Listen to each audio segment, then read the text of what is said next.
భారత క్రికెట్లో కొత్త కోచ్గా గౌతమ్ గంభీర్ శకం మొదలైనట్లే. ఇటీవలే గంభీర్ నియామకాన్ని అధికారికంగా ప్రకటించిన బీసీసీఐ అతని ఎంపిక చేసే క్రమంలో కాస్త ఆశ్చర్యకరంగానే వ్యవహరించినట్లు తెలుస్తోంది. గంభీర్ను కోచ్గా నియమించేటప్పుడు స్టార్ ప్లేయర్ విరాట్ కోహ్లీని సంప్రదించలేదని సమాచారం. కనీసం మాట వరుసకైనా కొత్త కోచ్ ఎంపిక నిర్ణయాన్ని వెల్లడించలేదని తెలుస్తోంది.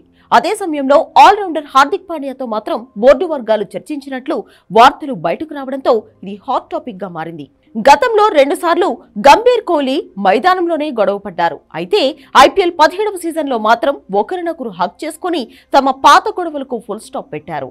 ఈ క్రమంలోనే గంభీర్ నియామకానికి ముందు కోహ్లీ అభిప్రాయాన్ని తీసుకుంటారని అంతా అనుకున్నారు.